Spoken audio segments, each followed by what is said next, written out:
छत्तीसगढ़ के 4 उम्मीदवारों के नाम सामने आ चुके हैं और 4 लोकसभा सीटों से प्रत्याशी घोषित कर दिए गए हैं। सरगुजा से शशि सिंह उम्मीदवार बनाए गए हैं। रायगढ़ से मेनका देवी को टिकट दिया गया है। बिलासपुर से देवेंद्र सिंह यादव प्रत्याशी बनाए गए हैं, तो कांकेर से वीरेश ठाकुर प्रत्याशी बनाए गए। कांग्रेस पार्टी की इस लिस्ट में 4 और उम्मीदवार घोषित कर दिए गए हैं छत्तीसगढ़ के, जिसमें ये 4 नाम शामिल हैं। प्रमुख रूप से सरगुजा से शशि सिंह उम्मीदवार बनाए गए, रायगढ़ से मेनका देवी।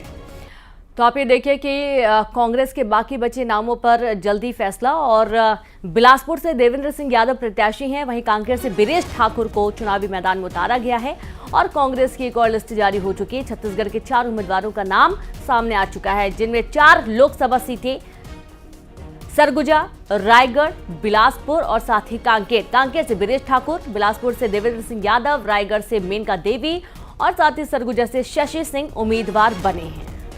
कांग्रेस पार्टी की इस सूची के सामने आने के बाद 4 और सीटों को लेकर छत्तीसगढ़ में जो चर्चा चल रही थी, उस पर से अब जो अटकलें हैं वो खत्म हो चुकी हैं, जो कयास हैं वो खत्म हो चुके हैं, क्योंकि अब नाम सामने आ गए हैं। कांग्रेस पार्टी ने अपने उम्मीदवारों के नाम घोषित कर दिए हैं और इस घोषणा के बाद अब कांग्रेस पार्टी बाकी अन्य सीटों पर, क्योंकि छत्तीसगढ़ में और मध्य प्रदेश में दोनों ही जगह कांग्रेस पार्टी की साख दांव पर लगी है, उसकी तैयारी में, जिससे कि इस बार कारण जीतने का जो प्रयास है कांग्रेस पार्टी का वो सफल हो सके, प्रयास में लगी हुई है कांग्रेस पार्टी। और अब लगातार सीईसी की बैठकों पर रहेगी नजर, चूंकि एक और बैठक सीईसी की होने वाली है और इस बैठक में आगे क्या परिणाम निकलता है, क्या निर्णय लिया जाता है, ये भी देखने का विषय रहेगा। क्योंकि कांग्रेस पार्टी ने अपनी 7वीं सूची जारी की है और इन्होंने लगातार जो छोटे छोटे चंक्स में कांग्रेस पार्टी ने सूची जारी की है, उसमें विशेषता यह है कि बहुत ज़्यादा नाम एक साथ घोषित नहीं किए गए, थोड़े छोटे छोटे चंक्स में उम्मीदवारों के नामों की घोषणा की, चाहे 45, 39 इसी तरह से उम्मीदवार घोषित किए गए हैं। युवा विधायक देवेंद्र यादव पर कांग्रेस ने एक बार फिर से भरोसा जताते हुए इन्हें बिलासपुर लोकसभा से टिकट दी है। सीधे देवेंद्र से बात करेंगे, कितना गर्व का विषय है, कितना खुशी लग रही है? मेरे लिए बड़ी गर्व की बात है कि शीर्ष नेतृत्व ने, आदरणीय राहुल गांधी जी ने, आदरणीय सचिन पायलट साहब ने, आदरणीय हमारे पूर्व मुख्यमंत्री भूपेश बघेल जी ने, आदरणीय हमारे उप मुख्यमंत्री टीएस बाबा साहब ने, आदरणीय चरणदास महंत जी ने, आदरणीय दीपक बैज जी ने मुझ पर भरोसा जताया। मैं पूरी जिम्मेदारी से ये कहना चाहता हूँ कि पूरी ईमानदारी से हम जाएंगे और जिस तरीके से भिलाई में हमने यहाँ की आम जनता के साथ मिलकर यहाँ के लिए काम किया है, यहाँ उनका विश्वास हमने जीता है और एक पारिवारिक माहौल से हम लोग भिलाई में काम करते हैं। भिलाई मेरी कर्म भूमि है, भिलाई मेरी मातृभूमि है, तो बिलासपुर मेरी कर्म भूमि है। मैं पूरी जिम्मेदारी से वहाँ के युवाओं की आवाज़ को मजबूती से हर एक स्तर पर उठाने का काम हम करेंगे। युवाओं को अवसर मिले, रोज़गार के नए सृजन हो, उस पर हम ध्यान देंगे। वहाँ पर हमारे जो वरिष्ठ नेता हैं उनके मार्गदर्शन में काम करेंगे। बिलासपुर की जनता बहुत ही सम्मानित जनता और बहुत ही ऐसी जनता है जो चीज़ों को समझती है। मुझे लगता है बिलासपुर की आम जनता का स्नेह विश्वास कांग्रेस के साथ रहेगा, क्योंकि बहुत लंबे समय से भारतीय जनता पार्टी को उन्होंने अवसर दिया है और भारतीय जनता पार्टी न्यायधानी के साथ न्याय करना भूल गई है। देवेंद्र यादव जो अब लोकसभा क्षेत्र से इनको टिकट मिली, इनका कहना है कि न्यायधानी में इनको टिकट मिली है और निश्चित रूप से न्यायधानी के लोग न्याय करेंगे। न्यूज़ 18 छत्तीसगढ़ के लिए दुर्ग से मिथिलेश। और बढ़ते हैं आगे, आपको बता दें कांकेर से कांग्रेस के प्रत्याशी बनाए जाने के बाद वीरेश ठाकुर ने न्यूज़ 18 से खास बातचीत की और पिछले लोकसभा चुनाव में भी वीरेश कांग्रेस के प्रत्याशी रहे थे, जो पिछली बार 6000 मतों से हार गए थे और एक बार फिर से वीरेश पर भरोसा जताया गया। वीरेश 2 बार भानु प्रतापपुर जनपद अध्यक्ष रह चुके हैं। बात करते हैं कांकेर लोकसभा के कांग्रेस प्रत्याशी वीरेश ठाकुर से। सबसे पहले तो मैं आप सभी को धन्यवाद देना चाहूँगा कि मुझे केंद्र के शीर्ष नेता, हमारे राष्ट्रीय अध्यक्ष सम्माननीय मल्लिकार्जुन खड़गे जी, सम्माननीय सोनिया गांधी जी, सम्माननीय राहुल गांधी जी, हमारे छत्तीसगढ़ के प्रभारी सम्माननीय सचिन पायलट जी को मैं दिल से धन्यवाद देना चाहूँगा कि उन्होंने मुझे कांकेर लोकसभा में दोबारा मौका देकर मुझे एक समय दिया है। तो निश्चित ही उनके जो सम्मान में मैं खरा उतरने का प्रयास करूंगा। और मैं धन्यवाद देना चाहूँगा प्रदेश के सम्मानीय भूपेश दाऊ का, सम्मानीय चरणदास महान जी का, सम्मानीय टी एस बाबा जी का और सम्मानीय प्रदेश कांग्रेस कमेटी के अध्यक्ष दीपक वैश्य जी का। इन्हों का भी आशीर्वाद से मुझे दोबारा यहाँ टिकट देने दिए हैं। निश्चित ही इनका भी जो सपना है उस सपना मैं पूरा खरा उतरने का प्रयास करूँगा। साथ ही साथ कांकेर लोकसभा की जनता का आशीर्वाद और समस्त कार्यकर्ताओं का आशीर्वाद है, जिसके परिणाम मुझे इस समय भारी बहुमत से विजयी हासिल करेंगे। मैं अपने कार्यकर्ताओं के दम पे मैं आपको बताना चाहूँगा। इनका कहना है कि पिछले जो हार हुई थी उस हार को मैं अब जीत में तब्दील करूंगा और मैंने पूरे 5 साल ईमानदारी से इस लोकसभा क्षेत्र में काम किया है और जनता का आशीर्वाद मुझे मिलेगा, ऐसा इनका कहना है। तो कांकेर से खेम नारायण शर्मा, न्यूज़ 18 कांकेर।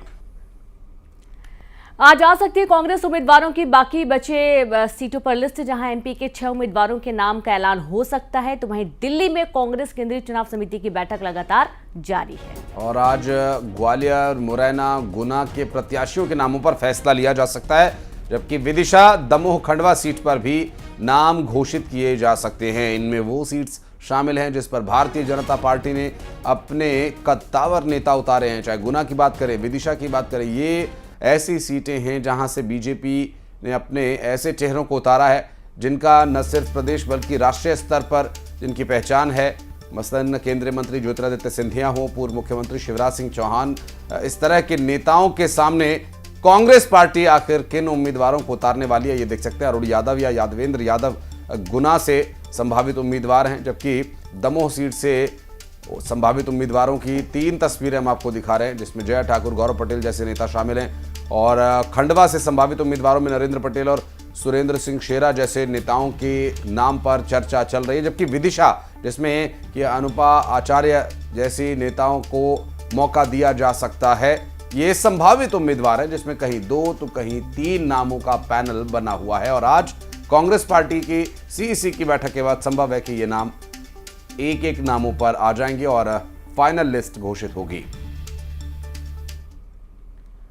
आज छिंदवाड़ा से बीजेपी प्रत्याशी विवेक बंटी साहू अपना पर्चा दाखिल करेंगे नामांकन का। तो वहीं केंद्रीय गृह मंत्री अमित शाह नामांकन रैली में शामिल होंगे। नामांकन में सीएम डॉक्टर मोहन यादव मौजूद रहेंगे। प्रदेश अध्यक्ष बीडी शर्मा भी कार्यक्रम में शामिल होंगे। दशहरा मैदान में ये जनसभा का कार्यक्रम होगा। आप देखिए कि कल नकुल नाथ ने नामांकन दाखिल कर दिया, तो वहीं छिंदवाड़ा से कल विवेक बंटी साहू आज नामांकन दाखिल करे जा रहे हैं, जिसमें कई बड़े चेहरे आपको शामिल होते हुए नजर आएंगे। छिंदवाड़ा का अभेद्य किला भेदने के लिए भारतीय जनता पार्टी पूरी तरह से तैयार है और ऐसे में भारतीय जनता पार्टी के उस उम्मीदवार को बड़े नेताओं का समर्थन और सहयोग मिलेगा इस बार।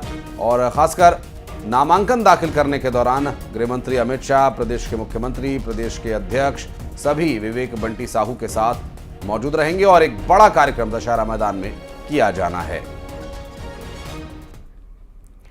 लोकसभा चुनाव के लिए बीजेपी के स्टार प्रचारक, बीजेपी ने जारी की 40 स्टार प्रचारकों की लिस्ट और इस लिस्ट में स्वाभाविक रूप से प्रधानमंत्री नरेंद्र मोदी, अमित शाह स्टार प्रचारक है। शिवराज सिंह चौहान, योगी आदित्यनाथ बीजेपी के स्टार प्रचारकों में शामिल हैं।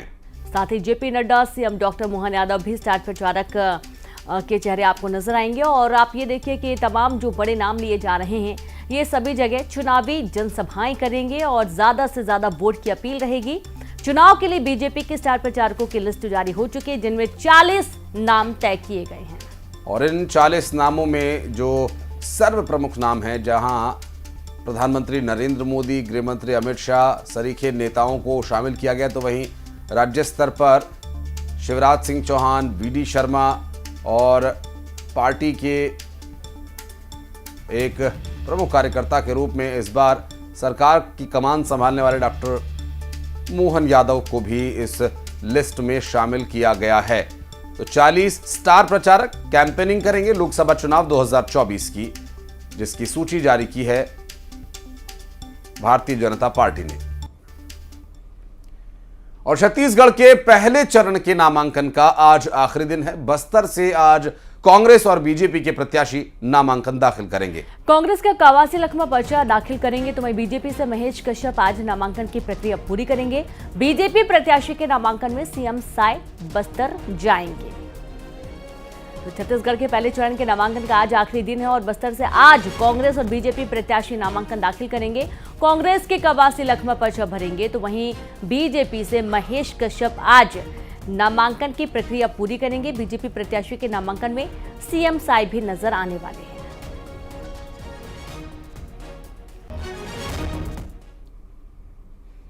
वहीं पहले चरण के चुनाव में नामांकन का आज आखिरी दिन है और आज एमपी छत्तीसगढ़ के कई प्रत्याशी भरेंगे नामांकन। और जबलपुर से भारतीय जनता पार्टी और कांग्रेस प्रत्याशी अपना पर्चा दाखिल करेंगे। बीजेपी से आशीष दुबे और कांग्रेस से दिनेश यादव की यहां आमने सामने की टक्कर होगी। मंडला में कांग्रेस के ओमकार सिंह मरकाम नामांकन दाखिल करेंगे। बालाघाट से कांग्रेस के सम्राट सिंह इस बार मैदान में है। नॉमिनेशन मध्य प्रदेश में पहले चरण में 6 सीटों पर मतदान होना है। वहीं पहले फेज में सीधी शेड्यूल जबलपुर, मंडला, बालाघाट और छिंदवाड़ा में चुनाव होगा और ये तमाम तैयारियां आज नामांकन दाखिल करने की। तो पहले चरण के चुनाव के लिए नामांकन का आज आखिरी दिन है, जहां मध्य प्रदेश, छत्तीसगढ़ के कई प्रत्याशी भरेंगे नामांकन। जबलपुर से बीजेपी और कांग्रेस के प्रत्याशी पर्चा दाखिल करेंगे और बीजेपी से आशीष दुबे, कांग्रेस से दिनेश यादव की टक्कर होने वाली है।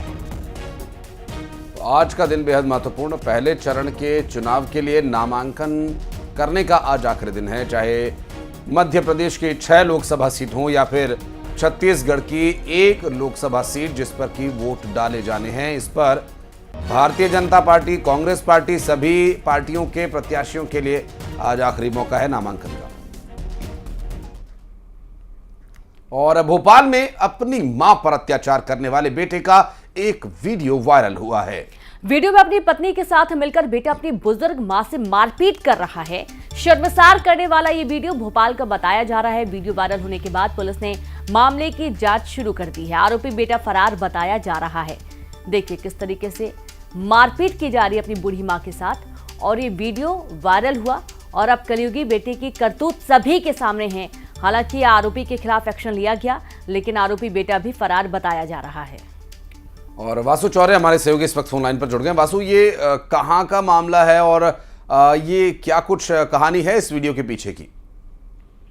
बिल्कुल, देखिए आशीष, ये जो पूरा वीडियो है ये वायरल देरी से हो रहा है सोशल मीडिया पर और जो सोर्सेस से जानकारी मिली है उसके अनुसार ये भोपाल के जहांगीराबाद थाना क्षेत्र का मामला बताया जा रहा है। तो युवक है वो एक सैलून पे काम करता है और वो अपनी मां के साथ इस तरीके की अभद्रता, क्रूरता करते हुए नजर आ रहा है और इस सब में उसकी पत्नी भी उसका भरपूर साथ दे रही है। उसकी पत्नी भी आप देख सकते हैं तस्वीरों में कि बुजुर्ग मां को किस तरीके से मार रही है, पीट रही है, डंडों से बुजुर्ग मां को मारा जा रहा है, उनकी गर्दन दबाई जा रही है। और ये जब पूरा वीडियो वायरल हुआ तो पुलिस ने स्वतः इस पूरे मामले में संज्ञान लिया है। आरोपी की जो तलाश है वो की जा रही है। फिलहाल आरोपी जो है वो फरार बताया जा रहा है, लेकिन ये जो तस्वीर सामने आई है ये बेहद ही शर्मनाक है, दर्दनाक ये पूरी तस्वीर है। किस तरह से कलयुगी बेटा अपनी मां पर कहर ढाता हुआ नजर आ रहा है और ऐसे लोगों के खिलाफ सख्त से सख्त जो कार्रवाई है वो होनी चाहिए, क्योंकि इंसानियत को ये लोग कहीं ना कहीं शर्मसार कर रहे हैं। अपने घर में अपने बुजुर्ग माता पिता पर इस तरीके का अत्याचार करना ये किसी भी तरह से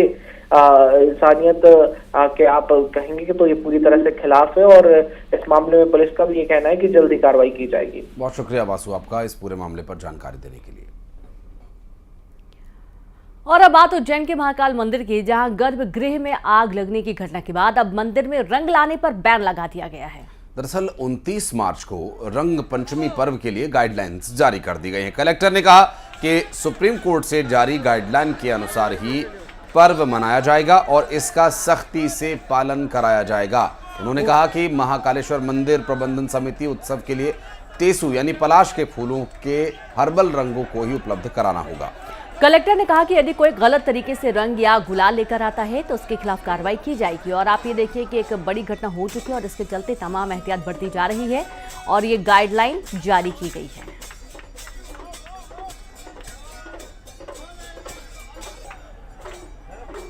तो इस बार रंग पंचमी पर भी ये सुनिश्चित किया जाएगा कि जो मंदिर समिति ने पूर्व में निर्णय लिया है, जो विभिन्न माननीय न्यायालयों की भी गाइडलाइंस है, उसके अनुरूप ही त्यौहार और पर्व मनाया जाए। एक्सेस में रंग नहीं ले जाए जाएंगे, वहाँ पर पूरी फ्रिस्किंग होगी, वहाँ पर जो नियमों का उल्लंघन करता हुआ पाया जाता है उसके खिलाफ कार्रवाई भी होगी। और खबर उज्जैन से, जहां एक बेकाबू कार ने टक्कर मारी स्कूटी सवार दंपत्ति को और जोरदार टक्कर की ये तस्वीर सीसीटीवी कैमरे में भी रिकॉर्ड हो गई है। देवास रोड पर मारी गई स्कूटी को टक्कर, जहां दुर्घटना में महिला पुरुष को गंभीर चोट आई है। थाने में हालांकि कोई शिकायत दर्ज नहीं करवाई गई है, लेकिन ये देखिए सीसीटीवी वीडियो, जहां कैमरे में कैद हैरान कर देने वाला हादसा। और सामने से बाइक आ रही है और एक कार से टक्कर लगती है और दोनों ही जो स्कूटी सवार हैं नीचे गिर जाते हैं और ये पूरा घटनाक्रम सीसीटीवी कैमरे में कैद हुआ है।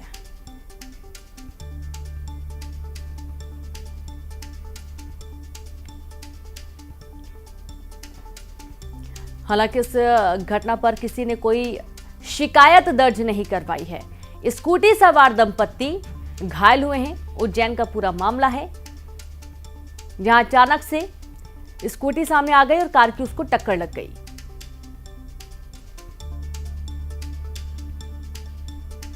सड़क पर बेहद सावधानी से चलने की आवश्यकता है और यातायात नियमों का पालन अवश्य करें, अन्यथा कोई दुर्घटना आपके लिए नुकसानदायक साबित हो सकती है। ये जो पूरा घटनाक्रम सामने आया, इसमें गनीमत ये रही कि महिला और पुरुष यानी जो दंपत्ति हैं वो पूरी तरह से सुरक्षित हैं। लेकिन सड़क पर चलना है तो यातायात नियमों का पालन करें, दोपहिया वाहन चलाते समय हेलमेट का प्रयोग करें और रेड लाइट जंप ना करें। भोपाल के रोंडिया गांव में मां के 3 बेटियों के साथ सुसाइड मामले में अब तक का सबसे बड़ा अपडेट आया है। संगीता ने मौत को गले लगाने से पहले अपने किसी परिजन को ऑडियो मैसेज भेजा था। ऑडियो मैसेज में संगीता ने अपना दर्द बयां किया। संगीता के परिजनों ने ऑडियो मैसेज भेजने की बात को स्वीकार किया। न्यूज 18 के पास इस पूरे घटना से पहले के ऑडियो मैसेज की मौजूदगी, हालांकि इस पूरे ऑडियो की पुष्टि न्यूज 18 नहीं करता है।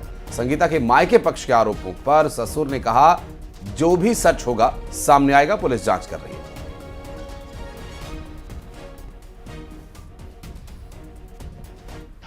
ये हर रोज बोलते हैं मैं मरूंगा या मारूंगा या तू मर जा, मुझे मर जा, मुझे कोई मतलब नहीं है। वो तकलीफ हो हर रोज मरूं मैं।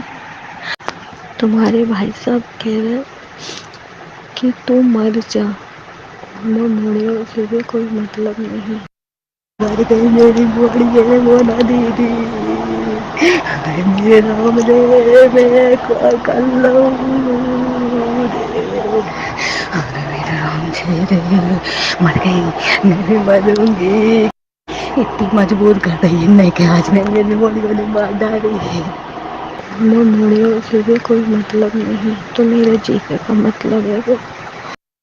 फिलहाल मैं मौके पर मौजूद हूँ जहाँ पर ये पूरी घटना हुई है और संगीता यादव महिला का नाम बताया जा रहा है, जिनकी उम्र 28 साल है। और संगीता यादव ने अपनी 3 बेटियों के साथ आत्महत्या करने की कोशिश की, जिसमें से उनकी खुद और 2 बच्चियों की मौत हो गई। एक बच्ची को जैसे तैसे जो है बचाया गया और उनका जो इलाज है वो चल रहा है। तीनों ही बच्चियां जो हैं वो नाबालिग बताई जा रही हैं। पुलिस से जब हमने बात की तो जो ग्रामीण एसपी हैं प्रमोद सिन्हा, उन्होंने ये बताया कि प्रथम दृष्टया ये पूरा मामला प्रताड़ना का कहीं ना कहीं नजर आ रहा है। हालांकि पुलिस अभी जांच कर रही है। कुछ ऑडियो क्लिप्स जो हैं वो इस पूरे मामले में सामने आए हैं। संगीता ने कुछ ऑडियो अपने परिवारजनों को भेजे थे, उनकी भी तफ्तीश की जा रही है और उसके बाद ही कुछ जो तथ्य हैं वो यहाँ पर निकल कर सामने आएंगे। और इस पूरे मामले को लेकर ससुराल पक्ष और मायके पक्ष अपने अपने दावे हैं, जहाँ एक और आरोप ये लगाए जा रहे हैं कि बेटे के लिए प्रताड़ित किया जाता था, दहेज के लिए प्रताड़ित किया जाता था।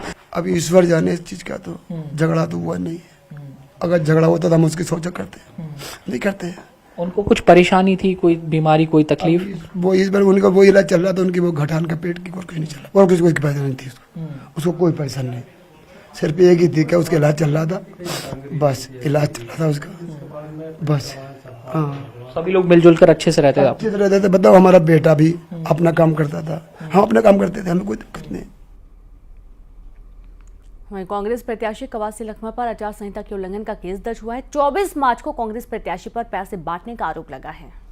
बस्तर जिला निर्वाचन अधिकारी ने इसे आचार संहिता का उल्लंघन माना। कवासी लखमा के जिला अध्यक्ष के खिलाफ एफआईआर दर्ज हुई है और इस पूरे मामले में कांग्रेस जिला अध्यक्ष ने आरोप लगाया है कि अधिकारी बीजेपी नेताओं के इशारे पर काम कर रहे हैं। उन्होंने कहा कि कवासी लखमा से बीजेपी डर गई है। कार्यक्रम में पैसा नहीं बांटा जा रहा था, बल्कि परंपरा के अनुसार होलिका दहन समिति को सहयोग दिया गया था। और ये देखिए, जिस वक्त ये सहयोग दिया जा रहा था उस दौरान की तस्वीरें, जहां ये सहयोग जो वहां पर मौजूद लोग थे, आमजन थे, उनको भी दिया जा रहा था। लेकिन पैसे बांटने के आरोप में इनके खिलाफ मामला दर्ज हो चुका है। जगदलपुर कोतवाली में मामला दर्ज हुआ है।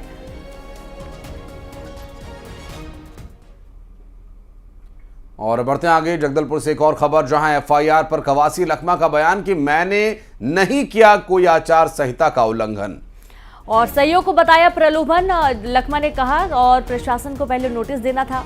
बीजेपी घबरा गई है, प्रशासन की कार्रवाई को गलत बताया है। और कल ही इस पूरे संबंध में जब बात की गई कांग्रेस से, तो उनका ये कहना था कि इस तरह राजनीति बीजेपी कर रही है और इसका कोई औचित्य ही नहीं है। दरअसल ये परंपरा के अनुसार सहयोग दिया गया था, लेकिन इसे प्रलोभन का रूप दे दिया गया और इनके खिलाफ एक्शन लिया गया है, क्योंकि बीजेपी डर चुकी है। बस्तर से जब से कवासी लखमा का नाम उम्मीदवार के रूप में घोषित हुआ है, उसके बाद लगातार लखमा के खिलाफ एक्शन लिए जाने का गलत तरीके से एक्शन लिया जा रहा है।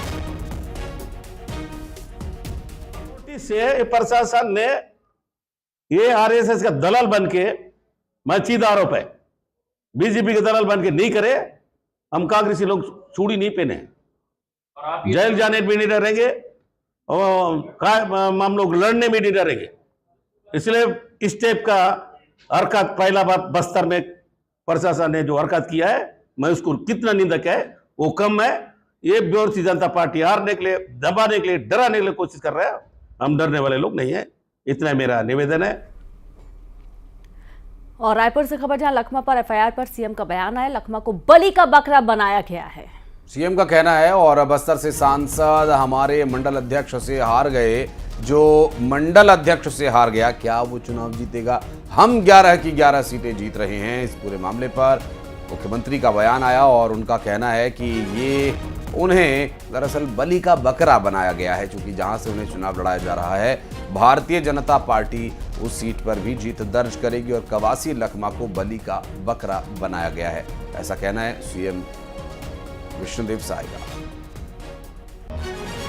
पूरी 11 की 11 सीट जीत रहे हैं, बल्कि हम तो ये कहेंगे कि कोई वहाँ पर मिले नहीं। और जो पुराने और अभी तक सांसद हैं, दीपक बैज जी जो पीसीसी चेयरमैन भी हैं, हमारे एक मंडल अध्यक्ष से हार गए विधानसभा में। हमारा एक मंडल अध्यक्ष जो मंडल का अध्यक्ष होता है वो उनको हरा दिया और उनकी हिम्मत नहीं हुई फिर से बस्तर में लड़ने की, और जबरदस्ती कवासी लखमा को हमको लगता है कि बलि का बकरा कांग्रेस पार्टी ने बनाई है। और पूर्व मुख्यमंत्री भूपेश बघेल ने एक विवादित बयान दिया। उन्होंने कहा कि बैलेट पेपर से चुनाव हुआ तो कांग्रेस जीतेगी। उन्होंने सभी कार्यकर्ताओं से लोकसभा चुनाव के लिए नामांकन दाखिल करने के लिए कहा है और कहा कि अगर एक सीट से 375 से अधिक प्रत्याशी हुए तो वहां चुनाव ईवीएम की जगह बैलेट पेपर से होगा। ऐसे में कांग्रेस की जीत निश्चित है। जनता ही से ठीक कर सकती है। मेरे पाटन ब्लॉक कांग्रेस कमेटी की बैठक थी, अभी मैं वहीं से आ रहा हूँ। वहाँ भी ये बात आई कि ईवीएम से मतदान नहीं होना चाहिए, क्योंकि इलेक्शन कमिश्नर के वेबसाइट में ये बात है, यदि 374 या 384 प्रत्याशी यदि फॉर्म भर दे और नाम वापस ना ले, मतलब वो कैंडिडेट खड़े रहे, तो फिर ईवीएम से नहीं होगा, मत पत्र से होगा। तो जो काम सुप्रीम कोर्ट या इलेक्शन कमीशन नहीं कर सकते, वो यहाँ की जनता कर सकती है। 384 लोग फॉर्म भर दिए और नाम वापस नहीं लिए, तो फिर इलेक्शन कमीशन को मत पत्र से चुनाव कराना उसकी बाध्यता हो जाएगी। तो वहाँ तो सभी लोग प्रस्ताव के हम लोग फार्म भरेंगे, 384 से अधिक फार्म भरेंगे, ये बात का प्रस्ताव अभी हुआ है। और यहाँ पर वक्त एक छोटे से ब्रेक का है। बहुत जल्द लौटते कुछ और खबरों के साथ।